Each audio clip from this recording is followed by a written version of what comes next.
Yo no sé si ustedes miran los textos que estoy haciendo este año para la página web, para acompañar, digamos, la introducción de las películas. Quizás si alguno ha mirado el texto sobre Shores que tienen ustedes colgado en la página web de la Elias Keregetas Escola, quizás les haya llamado la atención que para hablar de una película del año 39 haga referencia a una cineasta de la actualidad, a una cineasta de la actualidad que es probablemente, yo creo, una de esas, o ha sido, porque desgraciadamente se suicidó hace unos pocos años, ha sido una de las, yo diría, de los, y ahora utilizo a propósito el inclusivo de la Real Academia, precisamente para no limitar el trabajo de esta gran cineasta, que es Chantal Akerman. Chantal Akerman no necesita disfrazarse de cine de mujeres para ser una de las grandes cineastas de los últimos años en la historia del cine. A finales del siglo XX, cuando estaba trabajando en alguno de sus proyectos más interesantes, Chantal Akerman se preguntaba a sí misma en un breve texto, cuál era la función o la tarea de los cineastas en el cambio de milenio. ¿Qué tenía que hacer un cineasta? En un mundo, decía Chantal Akerman, sepultado por lo que ella llamaba imágenes insignificantes, un mundo en el que el 99,9% de las imágenes no son más que repeticiones banales de lo mismo, en un mundo anestesiado por las fórmulas de consumo masivo, en un mundo en el que el narcisismo reina como forma de comportamiento sustancial, y donde la técnica y estética del audiovisual parece cada vez más atrapada por las reglas de la publicidad. ¿Qué es hacer cine ahora?, decía Chantal Akerman, ¿qué debemos hacer? Y ella planteaba una fórmula que decía, bueno, lo primero que hay que hacer es no contribuir a aumentar el flujo de imágenes banales, irrelevantes e indiferentes. No tenemos derecho a seguir inundando, a polucionar el mundo con imágenes que no sirven para nada, ni añaden nada a lo que conocemos. Y lo formulaba con una expresión que me permitió utilizar para volver hacia atrás, hacia 1939, y sobre Alexander Dovzhenko, que decía, no hay que hacer imágenes idólatras. Imágenes idólatras. Bueno, en esa expresión no hay que hacer imágenes, no hacemos imágenes para que las adore el público, hacemos imágenes para comprender el mundo, no para extasiarnos ante ellas, sino para que sean instrumentos de profundización en nuestra relación con la realidad. Bueno,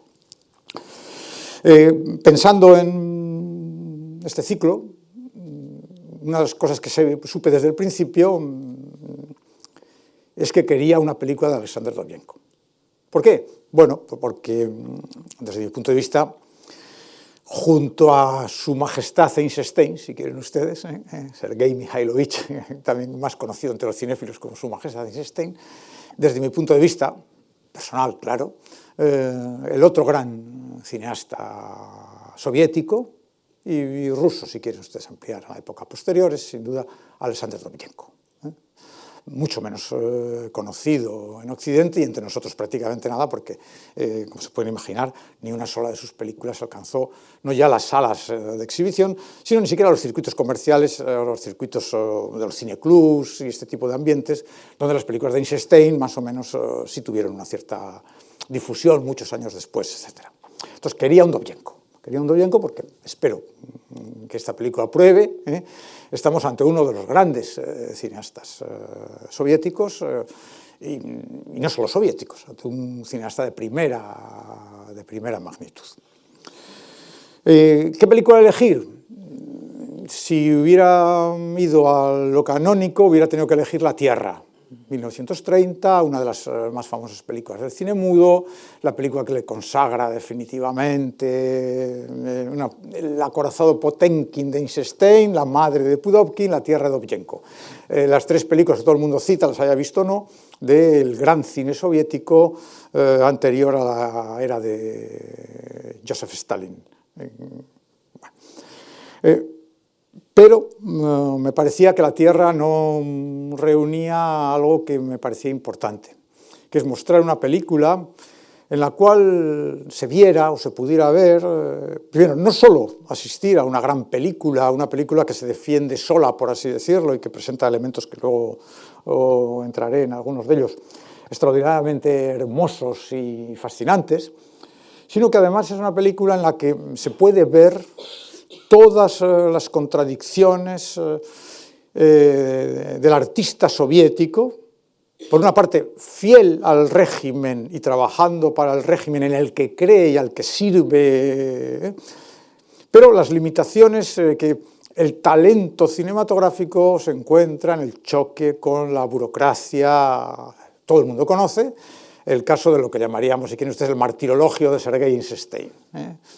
1935, 4 años antes de Shors, de Dovzhenko,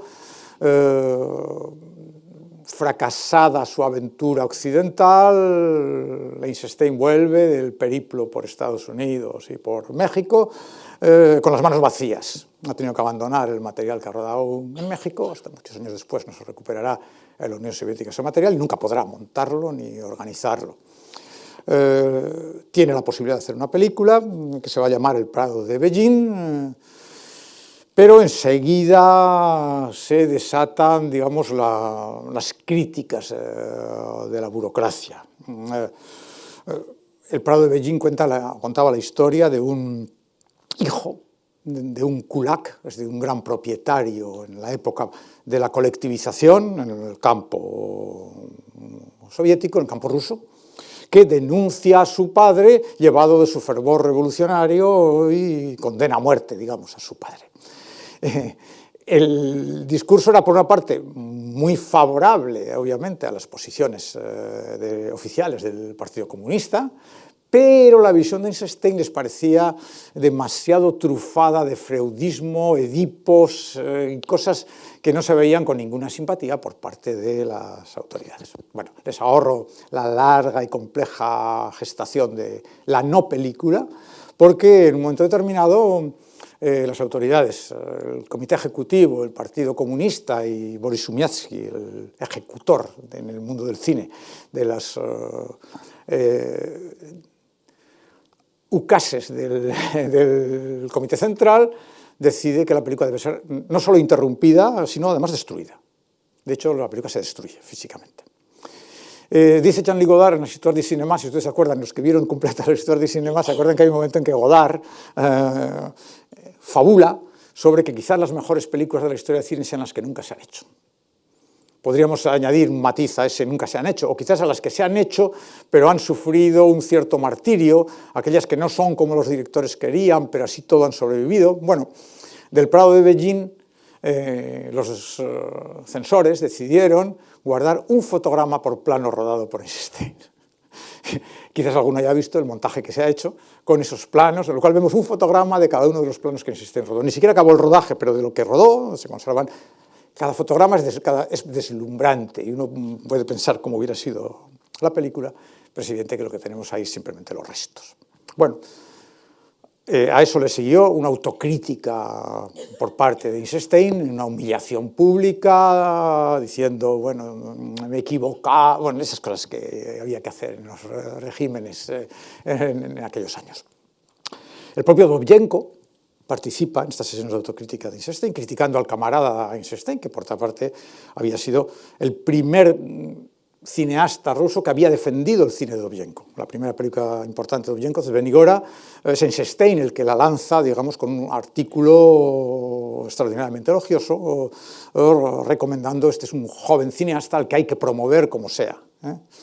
Bueno,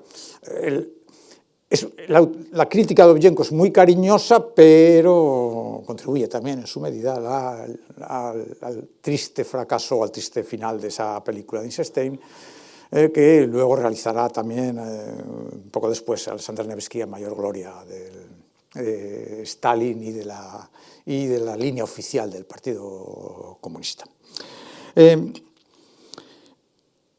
Si el caso de Eisenstein es muy conocido por ser Eisenstein y porque esa autocrítica de Eisenstein y esa manera lo puso en un primer término, el caso de Dovzhenko es menos conocido, porque Dovzhenko es un cineasta que gestionó, yo diría, de una manera bastante más compleja, tuvo problemas, ahora voy a hablar de ello, con la burocracia soviética, pero supo buscarse el camino para sobrevivir en unas condiciones muy difíciles. Piensen ustedes que Shores comienza a pergeñarse hacia 1935-36 y se estrena en 1939. Son los años de las grandes purgas. Millones de rusos son enviados al Gulag, cuando no ejecutados, con acusaciones que luego se ha sabido eran en un 99% falsas y que únicamente servían, digamos, para justificar un cierto exterminio de una cierta oposición, incluso inventada a veces por el propio Stalin en una paranoia gigantesca. Ese es el contexto en el que se hace Shores. Entonces me interesaba una película en la que en filigrana, si quieren ustedes, obviamente estas cosas son muy complicadas, está ese tema de la independencia del artista con relación a unos criterios oficiales que debe interiorizar como propios, hasta dónde un cineasta como Dovzhenko es capaz de mantener su integridad creadora en un contexto tan complicado. Bueno, Shores es una película, desde ese punto de vista, apasionante, apasionante yo creo. Es una película para entenderla también, es una pena, claro. Uno de los principios que tiene estas historias del cine es que nunca elijo más que una película de cada cineasta, lo cual a veces me da pena, pero si en 12 películas anuales, y 13 como en este caso, uno mete 2 de un cineasta, pues tiene que dejarse estas cosas fuera y no me parece adecuado. Pero si uno revisa las anteriores películas de Dovzhenko, verán que los problemas de Dovzhenko vienen al menos venían con las autoridades soviéticas desde 1932. En el año 32, Dovzhenko roda una película extraordinaria, por otra parte, llamada Iván, que es una película que canta las glorias de los Udarnik. Los Udarnik son los trabajadores de choque, de vanguardia del nuevo proletariado soviético, esos hombres y mujeres que estaban dispuestos a dejar hasta la última gota de su sudor y su sangre en la construcción, digamos, del socialismo. Iván cuenta la construcción de una gran presa hidroeléctrica en el río Dnieper, en la Ucrania. La película no gusta nada, no gusta nada a los oficiales. ¿Por qué? Pues por 2 razones. Hay 2 sospechas que se ciernen sobre Dovzhenko. La primera es un cineasta panteísta. Si alguien ve Iván, verá el arranque de la película. El arranque de la película está dedicado al río Dnieper. Es de una belleza deslumbrante, pero tarda en entrar en harina, por así decirlo. No. Y la segunda acusación, velada también, nacionalismo ucraniano. Una película demasiado cercana a las particularidades de esa zona de la Unión Soviética que desatan una cierta desconfianza. Por el contrario, a nadie llama la atención una escena, que es la que a mí me parece la más interesante, que es la que muestra precisamente cómo gestiona, yo creo, Dovzhenko esas contradicciones. Hay un momento de la película en que el protagonista, uno de los héroes de estos trabajadores, muere en el trabajo, un accidente laboral.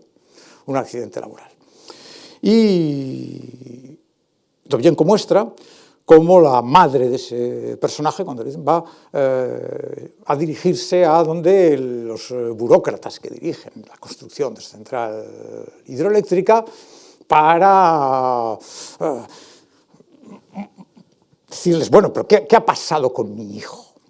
Lo fascinante, si tengan en cuenta cuando vean Shorts esto, es que cómo rueda y monta Dovzhenko este viaje de esta madre cuyo hijo ha muerto, construyendo la Unión Soviética, y su encuentro con el burócrata que dirige la explotación. Entra en el edificio y atravesará 10 puertas que se van abriendo delante de ella. Es decir, no una, 10. Es decir, hay una manera muy sutil de señalar la distancia que existe entre el trabajador de a pie y el burócrata que está detrás de esas 10 puertas que esa pobre mujer, destrozada por la muerte de su hijo, tiene que atravesar. Es verdad que cuando llega donde el burócrata está hablando por teléfono y está echándoles la bronca a los responsables del sitio donde trabajaba el muerto, diciéndoles: oye, pero hay que ver esas las condiciones de trabajo, hay que tener cuidado porque nuestros hombres no pueden morir de esta manera y tal. Entonces la madre se queda así pensando y escucha toda la conversación. El otro está hablando por teléfono. Cuando termina le dice: camarada, le dice el jefe, le dice: ¿qué quieres? Y ella le mira y le dice: nada. Ya ven el juego, ¿eh? Ese nada parece que ella asume que lo que ha pasado es natural que haya pasado. Pero también antes hemos visto las 10 puertas que ha tenido que recurrir. Es decir, lo que quiero señalar, y en Shorts también está eso, que es que en Dovzhenko hay una especie de interesantísima ambivalencia, pero una ambivalencia que además es puramente cinematográfica, es decir, está en la manera de organizar las imágenes para contar la historia. El cineasta incluye su manera de ver las cosas. Bueno, total, como Iván dio muchos problemas y Dovzhenko fue muy criticado, pues a Dovzhenko no se le ocurre otra cosa que llamar a Stalin, a Joseph Stalin. Y llamó a Stalin. Y Stalin, pues ya saben ustedes que con los artistas tenía sus cosas, ¿no? Que se han leído también las memorias de Sostakovich, saben ustedes, el pobre hombre no dormía pensando que en cualquier momento podía recibir una llamada nocturna del Kremlin. A Stalin le gustaba llamar por la noche para decirles lo que pensaba de algunas cosas a los artistas. Bueno, pues no solo Stalin le recibe a Dovzhenko, sino que convoca nada más y nada menos que a Molotov, a Kirov, a Vorochilov, a toda la plana mayor del Politburó del Partido Comunista, para que Dovzhenko les lea el guión de su nuevo proyecto. Es decir, y en su autobiografía, que nunca llegó a publicar, pero que afortunadamente se ha conservado, una autobiografía escrita inmediatamente después de terminar Shorts, que nunca se hizo público, les leo lo que cuenta Dovzhenko de su entrevista con Stalin y con la plana mayor del partido. Dice: me di cuenta de que Stalin, dice, cita la literal, no solo se interesaba por el contenido de la película, sino también por los aspectos profesionales y prácticos de su realización.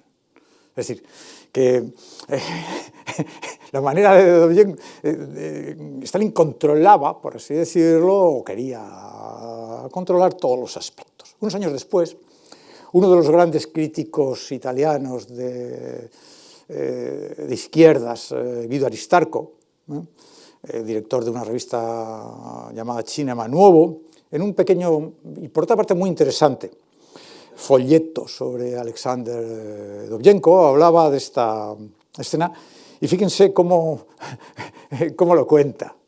Esto mismo que les acabo de contar, ya les he dicho cómo lo cuenta el propio Dovzhenko y ahora cómo lo cuenta Aristarco. Dice: Stalin, cita de Aristarco, va a proporcionar a Dovzhenko la ayuda necesaria para terminar Aerograd, que es la película esta, pero paternalmente le sugiere el argumento para la siguiente película. Bueno, y aquí ya entramos en Shorts, porque lo que le sugiere Stalin a Dovzhenko es lo que van a ver ustedes. Es una película, que es Shorts. Para entender Shorts hay que saber que en el año 34 los hermanos Vasiliev, dos cineastas soviéticos, habían realizado una película llamada Chapayev.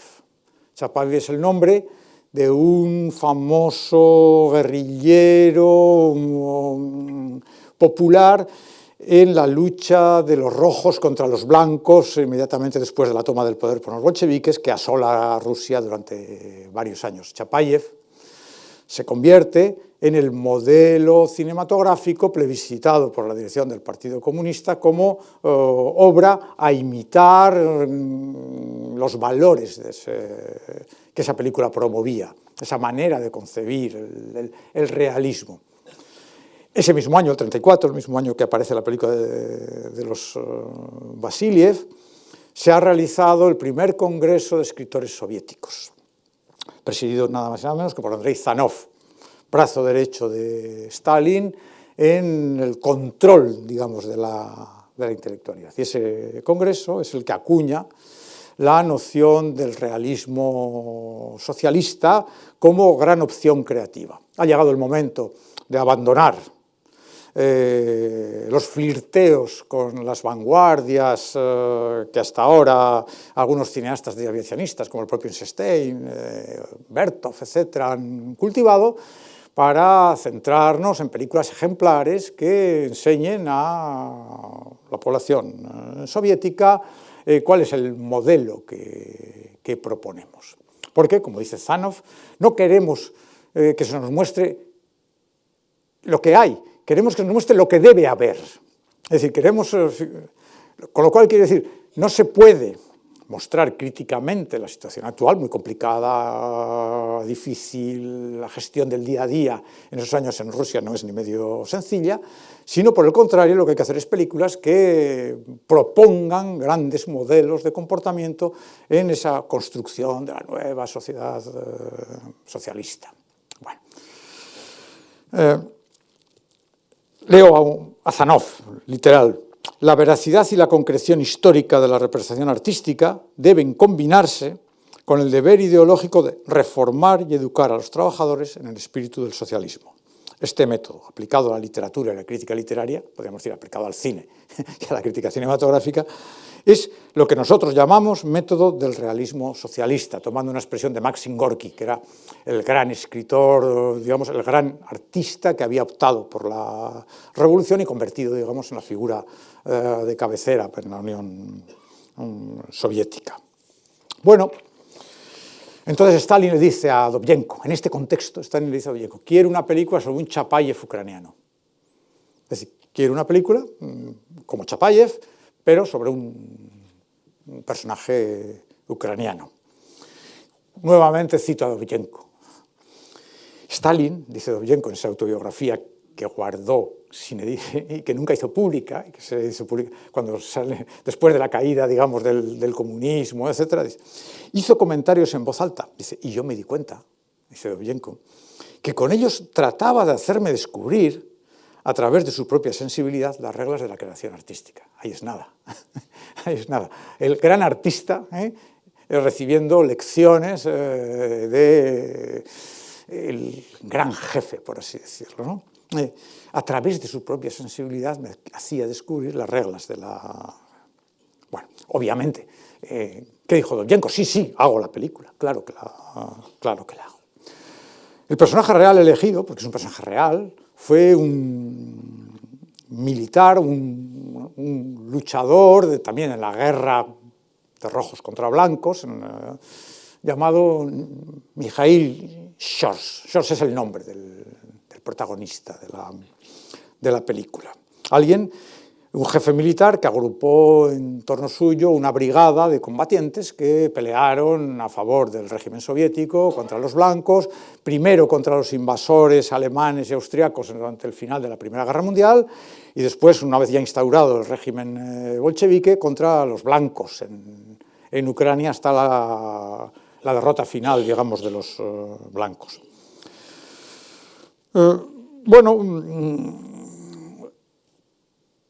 Lo interesante es que cuando Dovzhenko escribe el guión, hace algo que no está en Chapayev, que es Shors va a ocupar un lugar central, pero le va a construir una especie de contrafigura, también real, el de otro líder cosaco ucraniano llamado Vasil Bozhenko, que va a ser una especie, a lo largo de toda la película, un contrapunto extraordinariamente interesante con Shores.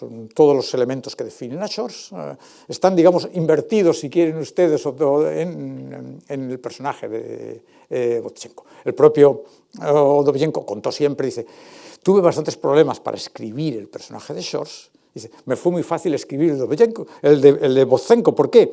Porque me fijé en el modelo de mi abuelo, que ya me había servido de modelo para la tierra.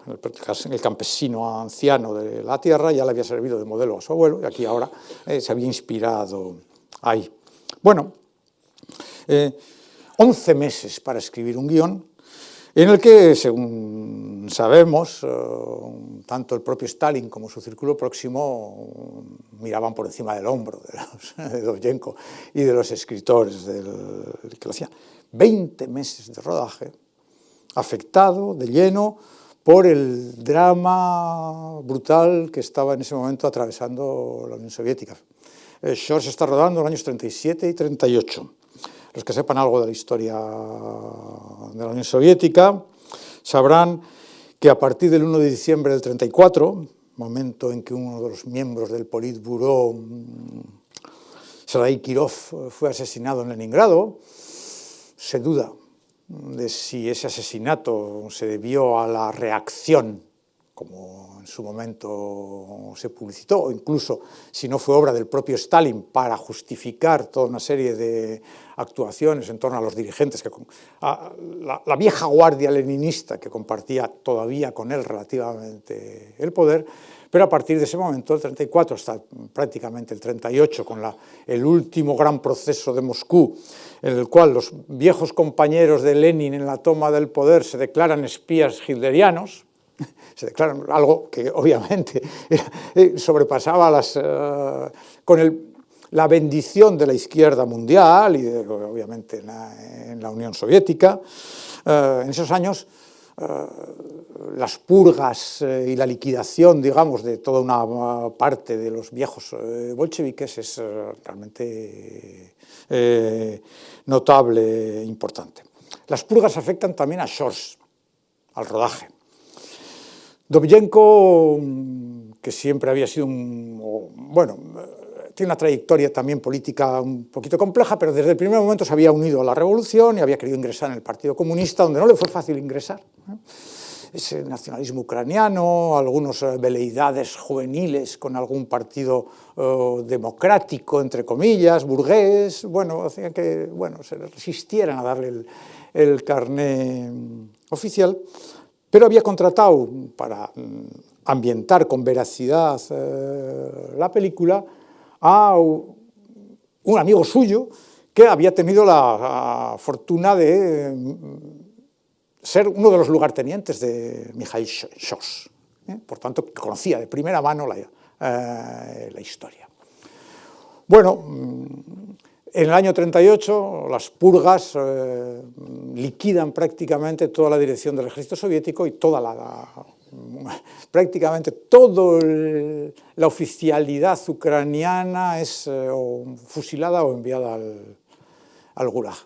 Andrei Dubois, este antiguo brazo derecho de Shores, es detenido y ejecutado, acusado de haber asesinado a Shores. Shores muere en combate. No en la película, pero en la realidad murió en combate, en agosto del 19, creo que en agosto del 19, pero es acusado de haber, esas cosas que les acusaban entonces, inmediatamente ejecutado, inmediatamente ejecutado. Dovzhenko se encuentra, claro, en ese momento en una situación tremenda y sufre un ataque al corazón fulminante que paraliza el rodaje de la película durante varios meses. Y de hecho, unos años después morirá de un ataque al corazón. ¿Cuánto tiene que ver ese ataque al corazón con esta especie de situación complicada de asumir para alguien que por una parte cree en lo que está haciendo, pero se ve, digamos, golpeado por la situación? Pues es algo que nunca lo sabremos del todo. Bueno, ¿de aquí qué nace? De aquí nace la película que van a ver. Nace una película que, desde mi punto de vista, y eso lo podrán ustedes juzgar, deja ver en filigrana, si quieren, estas cosas, como pueden imaginarse, no se pueden explicitar probablemente todo lo que algunos querrían, la tensión que existe entre los deseos, digamos, de la burocracia o del stalinista y la manera de Dovzhenko de afrontar la película. Las reglas del realismo socialista, si alguno ha visto algo de Dovzhenko, encajan mal con la expansividad épica y lírica del cine de Dovzhenko, que se sale, digamos, de esos mecanismos típicos. Las necesidades de describir al protagonista como un héroe positivo, alguien que ve el futuro, que adelanta lo que va a pasar. Stalin se estaba proyectando, obviamente, sobre Mikhail Shors después de la guerra, en el 46, cuando haya ganado la guerra ya no se proyectará sobre otros, sino que será él el protagonista de algunas películas. Si a alguno le gusta la crítica, si ha leído el celebérrimo texto de André Bazin titulado El mito de Stalin en el cine soviético, el mito de Stalin en el cine soviético, André Bazin entra a analizar una película llamada El juramento, dirigida por Mikhail Chaureli, del año 46, con Stalin de protagonista. Los más viejos del lugar quizás vieron en los años 70 una película de un cineasta entonces yugoslavo, ahora va usted a saber que no sé si sería serbio, esloveno o croata, pero entonces yugoslavo, llamado Dusan Makabeyev, un cineasta muy interesante en aquellos años, que se llama Wilhelm Reich o los misterios del organismo, una película sobre Wilhelm Reich, sobre el psicoanalista alemán comunista. Y en esa película hay dos fragmentos del juramento de esta película con Stalin. Bueno, pues si alguno tiene curiosidad que mire esos fragmentos de esa película, fácilmente encontrable en internet, y que vea realmente cómo se pensaba Stalin a sí mismo y cómo lo representaban los cineastas ya después de la guerra, después de haber ganado la gran guerra patria contra el hitlerismo, etcétera, etcétera. Bueno, por tanto, hay en la película una especie de frotamiento entre una coyuntura histórica muy complicada, la voluntad de Dovzhenko, que era un comunista convencido de hacer una película al servicio de algo en lo que él creía, la revolución, pero al mismo tiempo de no renunciar, por así decirlo, a su manera cinematográfica de ver las cosas. Por eso es muy interesante esos dos personajes, la confrontación entre los dos personajes, entre Shors y Dovzhenko, amigos, pero extraordinariamente distintos entre sí. Todo lo que en Shors es gesto grandilocuente, prosopopeya de alguien que se sabe héroe, autoconciencia narcisista típica de los héroes, una intelectualidad más o menos pedante, siempre con una cita de Lenin a punto para callar a los contrarios.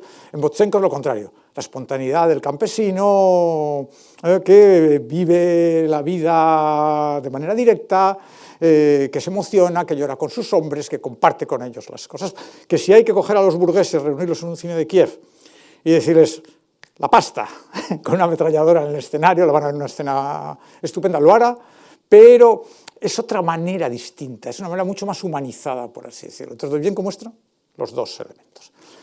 Por eso verán ustedes, la más hermosa escena de la película, probablemente desde mi punto de vista, es precisamente el funeral de Dovzhenko. Tanto Shors, personaje real, como Dovzhenko, personaje real, murieron en el frente, prácticamente con unos días de diferencia, finales de agosto del 19. En la película solo morirá Dovzhenko y Shors no morirá.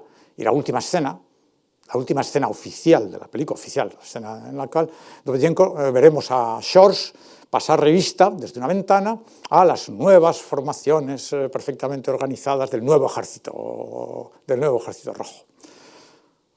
10 minutos antes hemos asistido a la sublime escena del funeral de Dovzhenko en mitad de los campos, de los trigales ucranianos ardiendo en medio de las explosiones, llevado a hombros por sus cosacos, mientras él se despide del mundo de una manera que nada tiene que ver con los énfasis, digamos, del realismo socialista. Es probablemente una de las escenas más bellas de todo el cine de Dovzhenko, que enlaza además con la escena que arranca la película. La película comienza de frente en una confrontación bélica entre alemanes y austriacos y rusos durante la Primera Guerra Mundial, con una imagen que si yo tuviera que elegir una imagen para sintetizar el cine de Dovzhenko, elegiría esa imagen, la imagen que abre Shores, ya ven ustedes. Es un campo de girasoles, un girasol en primer término, los trigales agitados por el viento y el humo y el fuego de las explosiones que rodean esa situación. Eso se repetirá luego al final en la apoteosis, digamos, del personaje de Dovzhenko.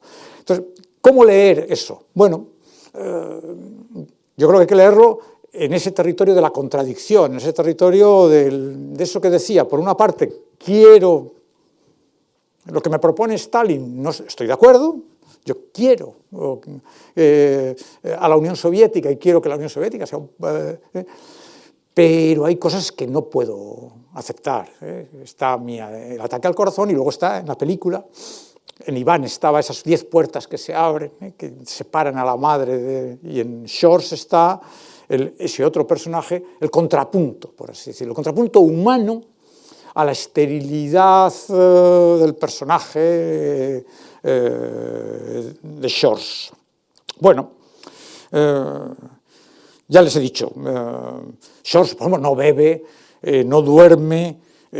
Cuando escribe a su esposa, porque está todo el día, claro, agarreando, la situación era la que era, lo único que sabe contarles escenas, batallas militares. Comparen eso, por ejemplo, con la reacción de Dovzhenko cuando recibe la muerte de su mujer. Ha sido capturada por los blancos y la han ejecutado. Comparen las dos maneras, digamos, en las que el cineasta, o la entrada en Kiev de las fuerzas revolucionarias y la manera en que Dovzhenko y sus hombres toman, digamos, la ciudad. Bueno, ¿por qué entonces, por qué Dovzhenko? Pues por dos razones. Primero, porque es un grandísimo cineasta, un cineasta que merece conocerse. Segundo, porque si miramos atentamente sus películas, podemos encontrar un reflejo.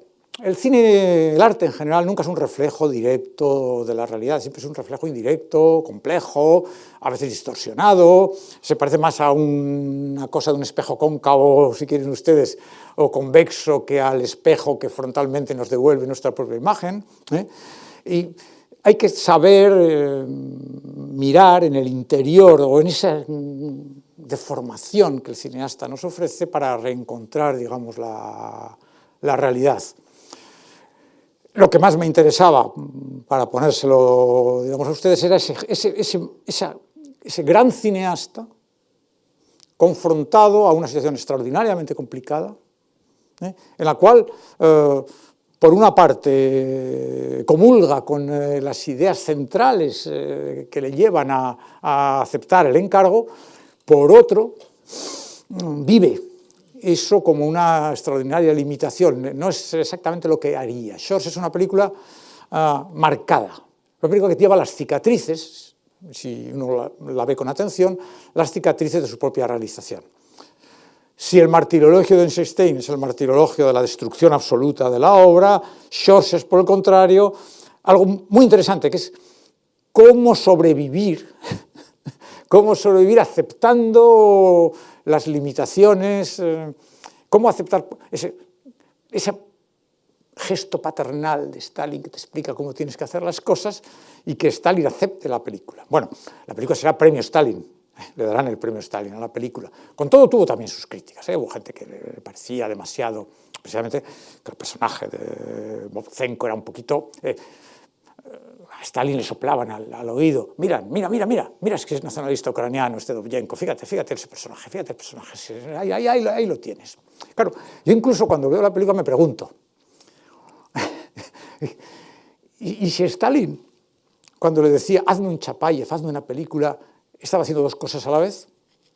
Por una parte le estaba diciendo, házmela, y a ver qué me hace este. Porque igual me da la prueba definitiva que lo tengo que mandar al Gulag. Y a ver si se pliega, y a ver hasta qué punto se pliega. Bueno, todo parece indicar que Dovzhenko sobrevivió, por así decirlo, a ese envite. Pero no es impensable, porque en muchos intelectuales encontramos de aquel momento de la Unión Soviética, encontramos esa misma tensión. Sostakovich, por ejemplo, es clarísima, ¿no? Y el propio Sostakovich lo dejó bien claro también algunas veces. No sé si lo que me están encargando me lo están encargando porque quieren que lo haga o porque es lo que me va a condenar. En algunos casos así fue, en algunos artistas les encargaron algo que es lo que les llevó luego a la Lubyanka directamente, ¿no? Al paredón, ¿no? Saben ustedes, y esto es un detalle que no tiene nada que ver con la película, que el año 1937 fue el último año que hubo en Moscú vía telefónica. En ese año desaparecieron de Moscú 1 millón de personas. El año siguiente, el 38, no se editó vía telefónica. Especialmente para, obviamente, hay un libro fantástico de un estudioso alemán que ha manejado, obviamente, los archivos, cuando se han abierto los archivos después de la caída de eso que se llamaba el socialismo real, que cuenta, digamos, todos estos acontecimientos que aquí pueden ver. Y que tiene un capítulo dedicado a lo que él llama el Hollywood soviético. Y ese capítulo tiene un subtítulo, sobre milagros y monstruos. Los milagros de la supervivencia. El propio Eisenstein consigue sobrevivir a costa de la humillación pública, etc. Antes, cuando se ha hablado de esa película, El juramento de Stalin, es el mismo año que Eisenstein hace la segunda parte de Iván el Terrible, el año 46. Película que, obviamente, lo primero que hace Stalin es prohibir inmediatamente, porque saben ustedes, se ve de alguna manera retratado en la figura de Iván. Nunca sabremos si Eisenstein quería que viéramos a Stalin en Iván el Terrible. Si no, Stalin a sus colaboradores le soplaron al oído: oye, mira, que te está retratando, y no demasiado favorablemente. Bueno, termino. Lo que van a ver ustedes es la obra de un cineasta mayor, yo creo, yo diría demasiado poco conocido, quizás su figura ha quedado en un segundo plano con relación a una figura como Sergei Eisenstein, desde mi punto de vista mucho más interesante e importante que otros cineastas del mismo momento, como Pudovkin, por ejemplo, mucho más importante también desde mi punto de vista que otros cineastas también de carrera desgraciada en cierta medida y que ha sido muy valorado en los últimos años, como Dziga Vertov. Yo creo que Dovzhenko es un cineasta muy superior a Vertov, y al que merece la pena, yo creo, conocer. Con Dovzhenko, siempre al lado, al menos desde 1930, Yulia Sontseva, ya para ponernos un poco a la altura de los tiempos que corren, su mujer y colaboradora directa. Yulia Sontseva comienza su carrera en el cine como actriz, y a partir de su relación con Dovzhenko se convierte en la mano derecha de Dovzhenko. De hecho, Yulia Sontseva dirigirá 2 películas póstumas de Dovzhenko. Cuando Dovzhenko muere en el 56, Dovzhenko tiene 2 guiones preparados, a punto de rodar, y una película incluso preparada al rodaje, el Desna encantado y El poema del mar. Las filmará Yulia Sontseva. Hay críticos que sostienen que es difícil distinguir el arte de Sontseva del de Dovzhenko, que hay tal, digamos, tal compenetración que las películas de Sontseva son películas de Dovzhenko. Y entonces yo creo que habría que decir quizás también que las películas de Dovzhenko son películas de Sontseva, las que firma Dovzhenko como Shos, están los dos también en la película. Durante la guerra, Yulia Sontseva firmará ella sola, aunque figurará Alexander Dovzhenko como supervisor uno de los más hermosos documentales rodados durante la Segunda Guerra Mundial, La lucha por nuestra Ucrania soviética, una de las obras maestras del documental bélico. Bueno,